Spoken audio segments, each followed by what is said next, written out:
Tinanggal na ni seller yung commission. What to do? Hi guys, marami na rin ba kayo mga zero commission? Tinanggalan kayo ng commission na seller. Maganda yung gawin niyo guys. Download nyo itong Excel na to. Dito sa Shopee. Ayan, tuturuan ko kayo kung paano ito i-download. Tala kayo dito sa billing commission. Tapos i-view details nyo.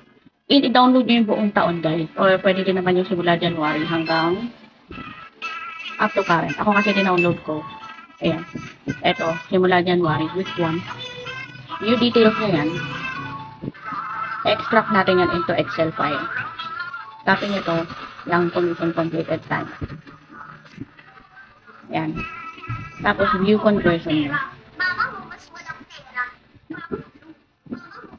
View conversion, ito yung mga completed conversion simula ng January. Export nyo yan. Ito na siya. I-download nyo guys. Ito, napunta na siya into CSV pa lang. Tapos ngayon, palitan nyo yung name, F2 nyo. Rename nyo ha. Delete nyo itong, yan, report. Control V nyo, yung kinapin nyo kanina. Para lang pala tandaan na from December 30, 2024 hanggang January 5. Yan yun. Over dyan. Yung 2024 hanggang. I-download nyo lahat ng bill completed or billing nyo simula January hanggang current date. Tapos pag na-download nyo na, i-collate nyo, pagkamasamahin nyo into one Excel file. Copy-paste, copy-copy, gano'n.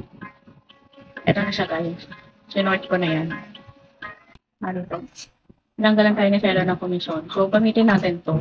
Pwede tayo mag-request sa kanila ng free sample or makipag-collaborate tayo. Ipakita natin kung ilan na ba yung na-generate natin sales sa kanila. Like for example ako, buong January up to October, naka 40,496 na ako. Tapos, nagkaroon lang ako ng commission na ganito, 200.71. Kasi the rest, tinanggalan na nila, siniro na nila. Ayun, zero commission, zero na yan, zero. So, I wanted to request a free sample. So, pwede ko itong gamitin sa other app, sa Black App, para makipag-collaborate sa mga seller. So, yun. Ganun lang guys. So, takot-taka na lang yan. Pwede nyo gamitin yung analytics ninyo sa Shopee, tapos makipag-coordinate kayo sa seller, dun sa TikTok, sa Blue App, o sa Lazada. Ipakita nyo to, yung mga yan.